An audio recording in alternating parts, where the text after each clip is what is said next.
Everybody was kung flu fighting, and there's a virus out there that will kill tens of thousands of Americans this year. Let's talk about it on today's Hot Zone. This is the Hot Zone. Engaging with the news in a whole new way, international war correspondent Chuck Holton brings insight into areas of crisis and lets you help those affected. Hey folks, Chuck Holton here. Thanks for watching the Hot Zone. We've got a good show today talking about this coronavirus, COVID-19. And now, here's the thing. The media is setting its hair on fire, running around calling this thing a pandemic. As a matter of fact, just the other day, the Prime Minister of Australia came out and said this will become a global pandemic. Listen to this. Based on the expert medical advice we've received, there is every indication that the world will soon enter a pandemic phase of the coronavirus. Well, look, he's not wrong. I mean, it probably will become a global pandemic. But the thing is, you got to ask, what does that mean exactly? I mean, what does that word mean? Well, a pandemic just means that we're going to see a bigger than normal spread, or a faster than normal spread of this virus around the globe. Now, look, the flu comes out every year, and normally the flu that we've had for the last several years has been what they call the flu influenza A, which is the H3N1, I think, virus. And it's these flus typically start in Asia. They normally transfer somehow from pigs to human beings, and then they start to spread around the globe. And at least from my research, it looks like it takes usually between 6 and 9 months for the flu to spread from Asia all the way to Latin America in the Western Hemisphere. Well, we just saw the first case of COVID-19 in Brazil. So it's already made the jump across the pond, and that shows that it is experiencing a much higher, much faster than normal spread of this flu. Now, part of the reason for that is because this flu can spread when you're asymptomatic. That means you can have it for up to 2 weeks and be contagious, but not know you've got it. And because it's actually a milder form of flu than the influenza A virus that we see every year in the United States, the vast majority of people who get the flu don't really get that sick. And so they might keep going to work, keep going to church, keep going to school, and getting other people sick. And so it spreads a lot faster, and that means that more people are going to end up being affected. A larger proportion of the society will get infected with this flu, and some of those people are going to die because they are already, compromised. So we're seeing massive efforts underway to slow or even stop the spread of this virus. And so one of the things that's happening is that the U.S. military in Korea has decided to cancel some military drills that it was going to do with the Republic of South Korea because there's a big outbreak there, and they want the military and the government of South Korea to be able to focus on stopping that outbreak rather than worry about military drills. So they're going to stop those drills. Check this out. The containment efforts of COVID-19 and the safety of ROK and U.S. service members were prioritized in making this decision. The United States Forces Korea commander agreed to postpone the training based on the severity of the present of COVID-19 situation within South Korea. Okay, so some people are saying that China's doing a pretty good job of slowing down this virus. They're taking drastic measures to try to keep this thing from spreading more than it already has. Now, again, keep in mind, the regular flu virus that we see in the United States every year kills between 20,000 and 70,000 people a year in the United States. And the numbers are a little bit confusing because now we've heard our friend Joellen Barrett say that the kill rate is like 10% for the regular flu virus and only 2% for the COVID-19 virus. But that doesn't mean that it kills 10% of people who get the flu. It means it kills 10% of people who are hospitalized for the flu. And the COVID virus has only killed 2% of people who are hospitalized for that virus so far. So, the number of people who get the flu, who actually will end up getting the flu on a per capita basis in the society for the COVID virus could be much higher, like maybe 20 times higher than for the regular flu, because it's so much easier to get. But again, you're less likely, any particular person's less likely to die from it because of that. So we have yet to see one single death from COVID-19 in the United States. Whereas the regular flu, type A flu, H3N3, has killed over 10,000 people in the United States already, and has killed more children in the United States already this year, unfortunately, than the COVID-19 has even infected yet so far. So again, keeping these numbers in your head, keeping them straight, is going to keep you from, wanting to lock yourself in your house and never go out again. This is not the end of the world as we know it. But we do need to be careful. And so the one thing that the Chinese government is being criticized for by the U.S. government is for their reporting. Number one, they're not allowing journalists to have the transparency to go in there and actually report what's going on. So the numbers that we're getting out of China could be vastly skewed, and probably are, because the Chinese government is not known for being extremely forthcoming, transparent, and honest when it comes to reporting bad things that happen in China. But Mike Pompeo really blasted China over that in a speech he gave just the other day. Check this out. We also want to applaud the brave reporters who are covering the spread of coronavirus from Wuhan itself. Expelling our journalists exposes once again the government's issue that led to SARS and now the coronavirus, namely censorship. It can have deadly consequences. Had China permitted its own and foreign journalists and medical personnel to speak and investigate freely, Chinese officials and other nations would have been far better prepared to address the challenge. Similarly, the United States is deeply concerned by information indicating the Iranian regime may have suppressed vital details about the outbreak in that country. As of yesterday afternoon, Iran was second only to China in coronavirus deaths.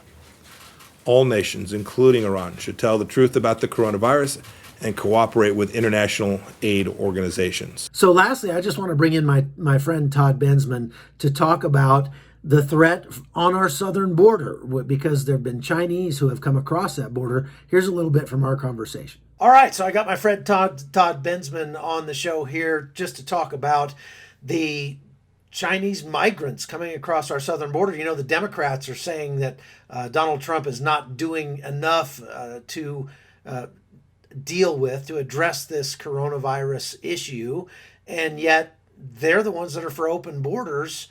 Todd, you put something out, I think this morning or yesterday, about that. Tell me what you know about the Chinese nationals coming across our border.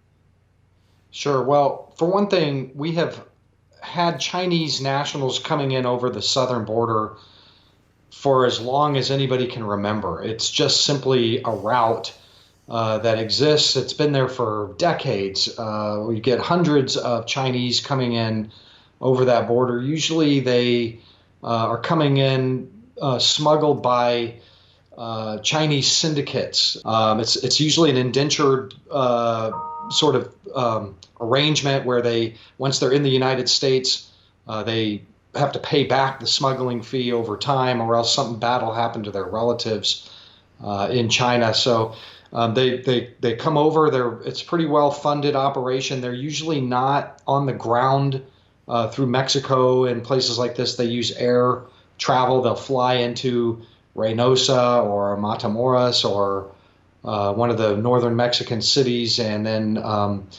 cross the border illegally and claim asylum.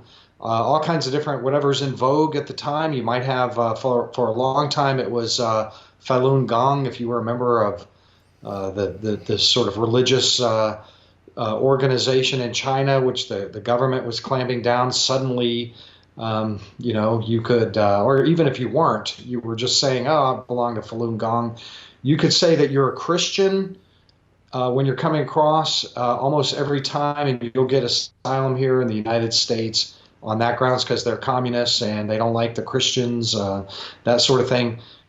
I wouldn't be surprised if right now some of them are claiming they're Uyghurs. So like whatever works, they get up to the border and cross over and do the asylum thing. And yeah, and you're right. They do get coached. I remember last year in, I think, February, reading about a big bus that they made in Southern California for mothers that are coming across with birth tourism. These are Chinese mothers that are pregnant, and there's a whole industry set up in China, tourism industry, to help these women get into the United States, come to the ports of entry. They coach them to wear loose clothing so that they don't appear to be pregnant, and to say the right things. And then for upwards of $60,000, $70,000, $80,000 a piece, they're shown, they put up in a hotel. They have all the medical care. Of course, they go to the hospital and they don't pay for their medical care. They get their medical care for free when they have their baby. But then that allows their baby to be an American citizen, which means that when it's time for that baby to go to college, he can come to the United States, get in-state tuition, et cetera, et cetera. Absolutely. The one thing that they don't take into account is that American citizen child now will be subject to U.S. federal income taxes for the rest of his life. They don't have any plans to pay federal income taxes. They just won't do that from China. And, it was a big scam. It was a huge scam on the American taxpayer. Very, very expensive. The numbers I saw were that it was something like $60,000 per person that came in cost to the American taxpayer. That syndicate was shut down, but that doesn't mean that it's not still happening. I've talked to, just more recently, some Latin American wealthy women who are still coming to the United States to have their babies.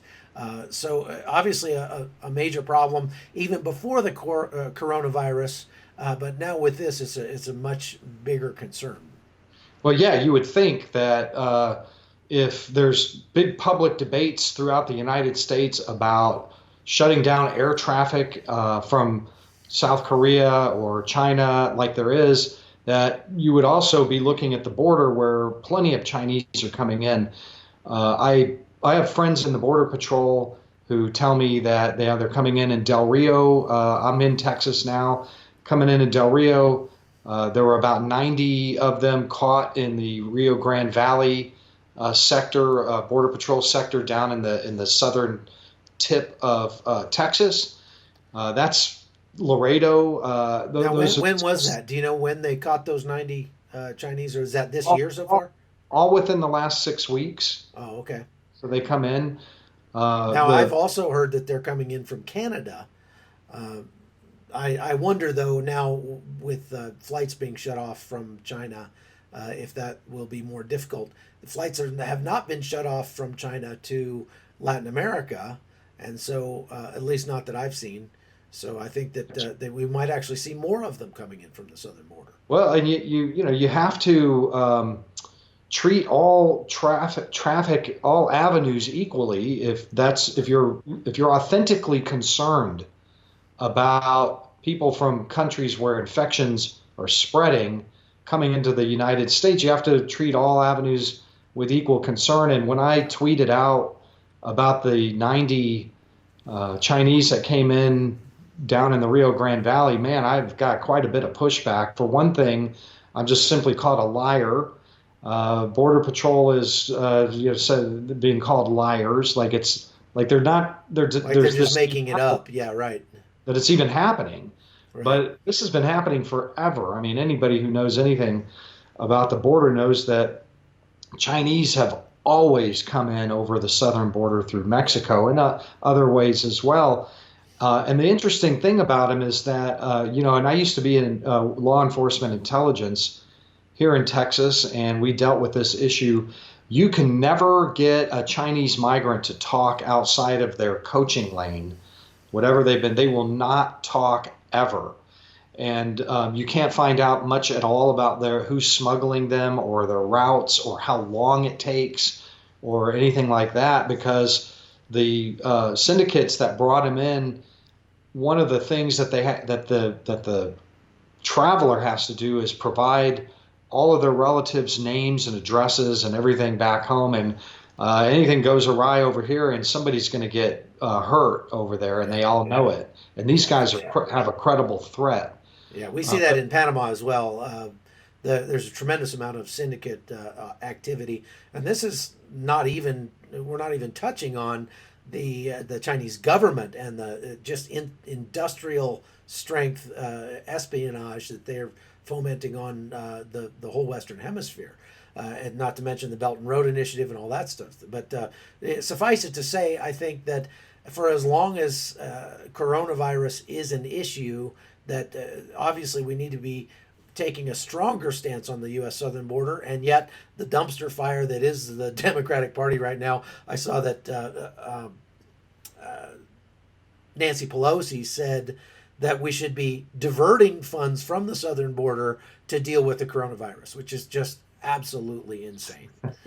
Well, somebody should tell her that Chinese are coming in over that border. So if you want a containment policy, then you have to put more money into the border. Right. But listen, the Border Patrol guys that I talk to tell me that they are taking these Chinese migrants seriously, and they're putting them in isolation. They're given respirators and some protective clothing to deal with those Chinese, and they're running screening on them, and there's a whole operation going on with Chinese at the border that you've never heard of. And you and I have both seen down there the camps on the other side of the border where some of these people may be coming through, where they're going to be exposed. There are tons of people all crammed in together. And so if they're stopping just Chinese people that they find, that's not necessarily going to help if they've been exposing themselves to hundreds and thousands of people along the way who are also coming up here. So it's definitely something to be concerned about. Todd Bensman, thanks for being with us. We got a lot more to come on the show today, but I appreciate your feedback and the hard work you're doing to alert people to what's going on the southern border. So keep it up. All right. Thanks for doing what you do too, Chuck. Yeah. Good talking to you. All right, folks, that's all I've got for today. Thanks for watching The Hot Zone. Let's see you again back here next week. Take care. The Hot Zone is produced by Amy Holton and Livefire Media. Copyright 2019.